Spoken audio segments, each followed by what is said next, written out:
7교회 중에서 칭찬만 받은 교회는 바로 우리 빌라델피아 교회하고 서머나 교회입니다.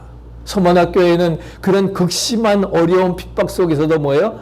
인내하고 믿음을 지켰습니다. 믿습니까? 그 서머나 교회의 감독이었던 폴리캅, 그 폴리캅이 이제 총독에게 붙잡혀서 그래가지고서 이제 죽게 되었습니다. 마지막 죽기 전에 오포가 들어왔습니다. 지금이라도 네가 그리스도를 부인하고 가이사 황제를 주인으로 고백한다고 하면은 내가 너를 살려주겠다고 하는 제의였습니다.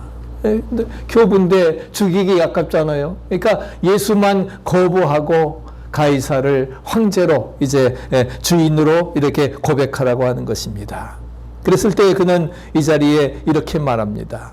내가 86년을 살아오면서 주님께서는 어떤 상황에서도 나를 한 번도 모른다고 부인한 적이 없는데 내가 어떻게 그 주님을 부인할 수 있겠는가? 부인하지 않겠다라고 하는 것입니다.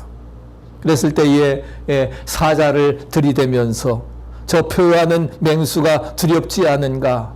이 사자에 의해서 이제 찢겨 먹히겠다고 했습니다. 그랬을 때에 맹수가 이 사자가 내 육체는 뜯어먹을지 모르지만 내 영혼은 결단코 맹수의 이빨이라도 상처낼 수가 없습니다. 나는 내 영혼, 또 총독이 말합니다. 그랬을 때에 짐승이 무섭지 않다면 그러면 당신은 화형에 처하겠어. 화형에 처하려고 이제 장작불을 갖다 놓고 그 도미에다가 올려놨습니다. 불을 붙였습니다. 근데 놀라운 거는 불을 붙였는데도 이 폴리캅이 타 죽지 않는 거예요. 하나님의 놀라운 역사인 줄로 믿습니다. 다니엘의 세 친구를 구했던 것처럼 그런 놀라운 역사가 바로 폴리캅. 그래서 결국은 옆에 있던 군인이 결국은 그를 칼로 찔려서 죽게 만들었던 것입니다. 영원히 타는 불은 잠시 타다 꺼질 불꽃 속에 영원히 타오르는 불을 잊을 수 있겠소? 총독을 기억하시오. 영원히 타는 불, 그것이 영원히 타는 불에 당신이 지옥불에 빠지지 않도록 그렇게 하면서 마지막까지 정말 그리스도를 부인하지 아니하고 순교할 수 있었던 것입니다. 과연 그러면서 그는 기도합니다. 우리는 예수님을 통해서 당신을 알게 되었습니다. 지금 이 시간에 당신의 증인들 앞에서 당신의 고난의 잔치에 참여하게 된 것을 우리가 감사드립니다. 그러면서 감사의 기도를 드리면서 그는 순교하였던 것입니다. 초대교부에 이런 사람들의 모든 순교가 있었기 때문에 바로 기독교는 로마를 복음화할 수 있었고 변화시킨 줄로 믿습니다. 그런 것이 우리에게 무엇보다도 중요하다는 사실을 우리가 기억해야 될 것입니다.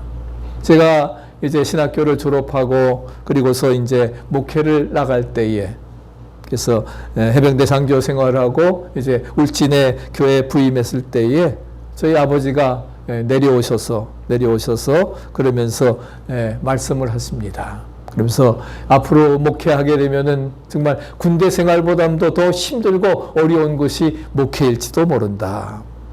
그렇지만은 사도행전 20장 22절 말씀을 늘 생각하면서 이 어려운 목회를 이겨나가라고 하신 그 말씀이 기억이 납니다. 우리 같이 한번 고백해 보실까요? 보라, 이제 나는 성령에 매여 예루살렘으로 가는데 거기서 무슨 일을 당할는지 알지 못하노라. 오직 성령이 각성해서 내게 증언하여 결박과 환난이 나를 기다린다 하시나 내가 달려갈 길과 주 예수께 받은 사명 곧 하나님의 은혜의 복음을 증언하는 일을 마치려 하면은 나의 생명조차 조금도 귀한 것으로 여기지 아니하노라. 바울의 고백입니다. 이것을 생각하면서 비록 각성에서 내게 환난과 결박이 기다린다고 하지만 나의 달려갈 길과 할렐루야 주 예수께 받은 사명 곧 하나님의 은혜의 복음을 증거하는 일을 마치려 하면은 내 생명을 조금도 귀한 것으로 여기지 않겠다. 생명을 내놓게 하는 결단으로 우리가 복음 사역을 감당한다고 하면은 능히 모든 것 이겨낼 것 있을 것이라. 바로 주신 그러한 그 유언의 말씀과 같은 그러한 것입니다. 정말 우리는 그것을 기억해야 될 것입니다. 바울의 사명이 무엇이었습니까? 바울의 사명은 주님이 나에게 맡겨준 사명, 그 복음을 전하는 그러한 일에는 내 생명을 없어진다 할지라도, 그런다 할지라도 조금 더 귀한 것으로 여기지 않고 그 모든 일에, 복음 전하는 일에 바치겠다고 하는 그러한 것입니다. 복음 전하는 일에 모든 것을 다 바치는 것입니다. 저는 14년에 빌라에 와서 정말 교회를 개척을 하면서도 바로 이 말씀을 항상 묵상하며 생각합니다.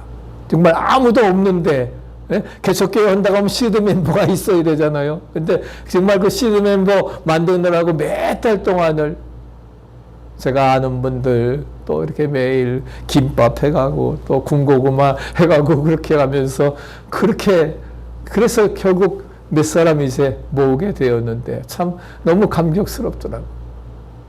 하나님 가서 2층 가서 식사하면은 같이 좀 밥 먹을 사람 있으면 얼마나 좋을까.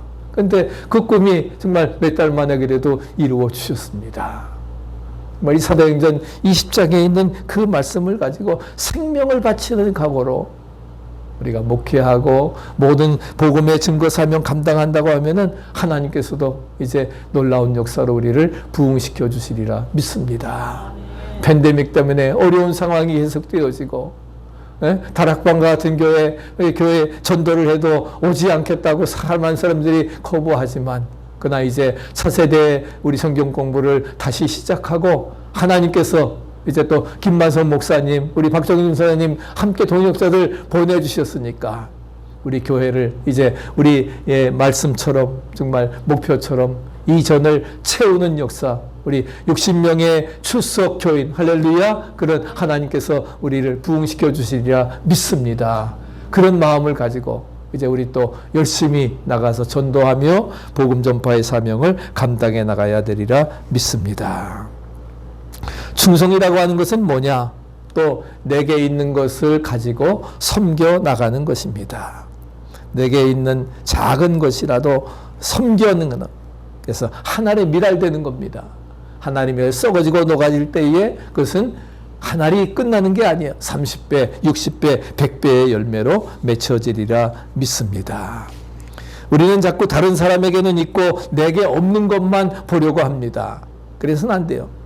정말 하나님이 나에게, 주인이 나에게 정말 2달란트 주셨다고 1달란트만 주셔도 그것 가지고 바로 장사해서 일을 남기면 되는데 그렇지 않고 결국 불평원망하다가 결국은 내어 쫓김을 당하게 되는 것입니다.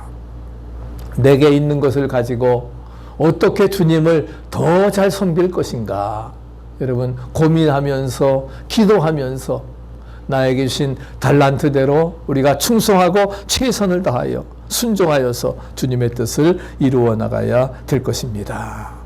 또 충성은 주인이 있을 때나 없을 때라 할지라도 변함없이 맡겨진 일을 열심히 하는 것입니다. 본다고 해서 잘하고 안 보니까 대강대강하고 그건 바로 청지기의 자세가 아닙니다. 사람은 못 볼지 모르지만 뭐예요? 하나님은 보십니다. 아멘.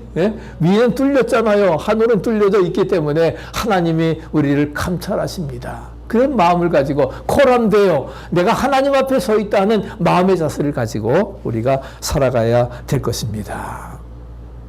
그래서 또 충성은 그래서 주인이 없을 때에도 변함없이 그러한 일을 감당해 나가는 것입니다. 우리 계시록 2장 10절 같이 외워보실까요? 내가 죽도록 충성하라. 그리하면 내가 생명의 면류관을 내게 주리라. 죽도록 충성하라. 그리하면 생명의 면류관을 주시리라 말씀을 하고 있습니다.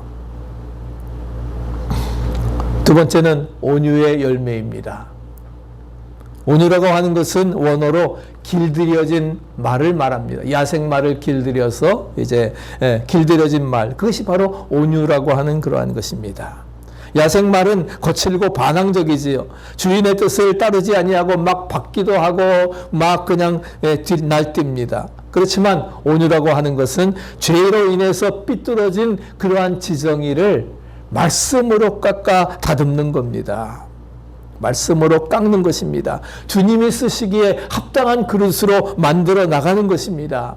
통나무를 뭐예요? 조각을 해서 아름다운 모양을 만드는 것처럼 바로 그러한 것입니다. 그래서 온유라고 하는 것은 우리 자신을 잘 다듬어서 하나님께 영광 돌리는 사람 되게 만들어서 그래서 예수의 향기가 나는 그러한 삶이 되어야 되리라 믿습니다. 그런 믿음, 예수님을 닮아서 성화된 삶을 살게 되는 것입니다. 우리 하나님께서는 성경 인물 중에 하나님께 온유함을 인정받은 사람이 누구였습니까? 누굽니까? 모세입니다. 그래서 민수기 12장 3절 같이 한번 읽어보실까요? 이 사람 모세는 온유함이 지면의 모든 사람보다 더하더라. 지면의 모든 사람보다 뭐가 더해요? 온유함이 더했다. 바로 온유함은 더한 것 누구의 성품입니까? 예수의 성품입니다. 하나님의 성품입니다. 그래서 하나님께 그 온유함을 인정받아서 모세를 통해서 이제 놀라운 역사를 이루어 나갔던 것을 찾아볼 수가 있습니다. 그래서 예수님도 나는 마음이 온유하고 겸손하니 나의 멍에를 베고 내게 배우라 말씀하고 있습니다. 근데 모세가 처음부터 온유한 사람이었습니까? 아닙니다. 혈기가 있어서 비록 동족이 아니지만 애굽 사람을 죽이기도 했고 광야로 나가기 전에 폭력적이고 거칠었습니다. 그렇지만 하나님께서는 그를 죽이고 이제 미디안 광야로 나가서 40년 동안을 어떻게 했어요? 고난과 연단의 끌로 그래서 모세를 다듬으셨습니다. 그리고 40년 연단 생활이 끝난 다음에 모세가 변화됐습니다. 애굽의 왕자로서 모든 것 다 갖춘 다음에 하나님께서 그를 부르시지 않으셨습니다. 오히려 사람 죽게 하고 쫓아나게 하지. I am something. 내가 뭘 할 수 있다고 했을 때에, 그럴 때에, 인간적으로 뭘 이루었다고 했을 때 하나님이 불러주시지 않습니다. 철저히 미디안 광야에 가서 이제 I am nothing. 나이가 80 되어지고 이제는 나는 아무것도 할 수 없다. I am nothing. 그랬을 때에 그때 하나님께서는 떨기나무 불꽃 가운데 부르십니다. 그래서 어떻게 했어요? 정말 출애굽시키는 I am everything. 40년 동안 광야의 인도자로서의 그런 하나님의 사람으로의 역할을 감당해 나가는 I am everything. 마찬가지예요. I am something. 내가 뭘 할 수 있대 하나님 부르지 않습니다. I am nothing. 철저히 회개하고 하나님 앞에 기도할 때에 하나님 우리를 사용해 주셔서 I am everything.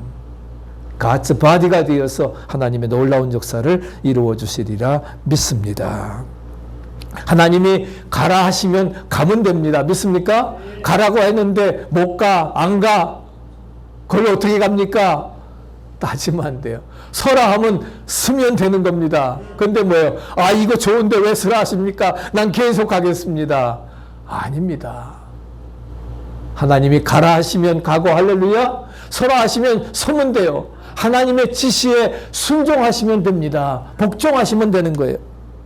우리 모세처럼 예수님처럼 온유한 사람이 되어서 하나님께 쓰임받고 축복받는 기업의 그릇들이 되시기를 축원합니다.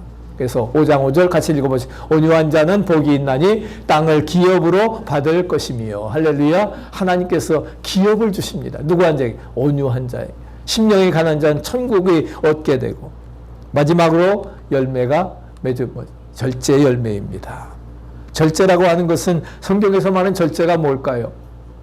말씀을 따라서 자기의 삶을 훈련하는 것이 절제입니다. 말씀으로 말미암아 내가 변화되는 것이 바로 절제라고 하는 것입니다. 또 절제는 우리의 욕망이나 어떤 물질, 생활 습관, 그 다음에 신앙 자세, 인간관계, 언어 등을 말씀으로 바꾸어 주는 훈련이 바로 절제라는 거예요. 그래서 예수 믿으면 성령 받았으면 우리가 어찌 할 말을 다 말하고 말도 참아야 돼요. 할 말 다 해서는 안 됩니다. 이것이 훈련입니다. 자기를 쳐서 말씀 앞에 복종시키는 훈련, 이것이 바로 절제입니다. 의미 있는 것은 바울이 성령의 열매 중에 절제를 뭐예요? 맨 나중에 사랑은 알파고 오메가는 뭐예요? 절제라고 이렇게 두었습니다. 즉 뭐예요? 나를 훈련시키지 않고는, 내가 절제하지 않고는 다른 열매가 맺혀지지 않는다 하는 거예요. 믿습니까? 예, 살아요. 바로 내가 절제하지 아니하면 사랑과 희락과 화평, 오래 참음, 자비, 양선, 충성, 온유의 열매가 절제하지 않고는 맺혀지지 않는다 하는 것입니다. 앞에 것을 다 했다 할지라도 우리가 뭐예요? 정말 마지막에 자기가 절제하지 못한다고 하면은, 그래서 결코 열매를 맺지 못하게 되어짐을 말씀해주고 있습니다. 그러면 우리가 어떻게 절제의 열매를 맺을 수 있을까? 절제 열매를 어떻게 맺어갈 수 있을까? 딴 거 아닙니다. 문제는 나를 다스려 나가는 것입니다. 나를 다스려 나가야 돼요. 다스려 나간다고 하는 것이 무엇보다 중요합니다. 그래서 잠언 16장에도 노하기를 더한 자는 용사보다 낫고 자기의 마음을 다스리는 자는 성을 빼앗는 것보다 낫다 말씀을 하고 있습니다. 우리 삼손은 대단한 사람인데 처음에는 좋았지만 나중에 뭐예요? 끝이 나빴잖아요. 그래서 바울은 뭐예요? 반대입니다. 처음에는 뭐예요? 핍박자였습니다. 그 처음에는 나빴지만 끝에 가서는 너무 좋은 사람. 우리는 뭐예요? 우리의 삶도 마찬가지로 시작보다는 끝이 좋아야 합니다. 믿습니까? 시작도 좋고 끝도 좋으면 금상첨화지만 할렐루야. 그럴 수는 없다 할지라도 시작은 별볼이 없어도 끝은 잘하자 할렐루야. 마무리 잘할 수 있기를 바랍니다. 저도 남은 목회 마무리 잘할 수 있도록 그렇게 근신하고 조심하고 최선을 다하고 있습니다. 그래서 바울은 바로 자신의 사명을 깨닫게 되었는데, 그래서 바로 자신의 사명을 깨닫고 분명한 목표, 그 목표 은혜의 복음 증거하는 일을 마치려 하면은 내 생명을 조금 더 귀한 것으로 여기지 아니하노라. 그래서 9장 14절에 말씀하고 24절 25절 같이 한번 읽어보실까요? 운동장에서 다뤄짐하는 자들이 다 달아날지라도 오직 상 얻는 자는 하나인 줄을 너희가 알지 못하느냐. 너희가 얻도록 이와 같이 다름질하라. 이기기를 다투는 자마다 모든 일에 절제하나니 저희는 썩을 면류관을 얻고자 하되 우리는 썩지 아니할 것을 얻고자 하노라. 바울은 영원히 썩지 않을 면류관을 얻기 위해서 그래서 모든 일에 절제를 했던 것입니다. 우리가 복음의 도구로 쓰임받기 위해서 자신의 몸을 쳐서 복종시키는 절제의 삶을 살아갈 수 있기를 축복합니다. 마지막 결론으로 이제 성령의 9가지 열매는 바로 세상의 탁월함이 아니라 하나님이 기뻐하시는 초월적 열매임을 믿으시기 바랍니다. 우리 9가지 열매 마지막으로 같이 외워보고 마치겠습니다. 오직 성령의 열매는 사랑과 희락과 화평과 오래 참음과 자비와 양선과 충성과 온유와 절제니 이 같은 것을 금지할 법이 없느니라. 우리가 사랑의 알파의 열매, 마지막 절제의 열매를 통해서 모든 것이 완성되어지는, 그래서 하나님께 정말 영광 돌리는 성령 충만한 열매 맺는 우리 2023년 하반기 되어지기를 간절히 축복합니다. 찬송가 3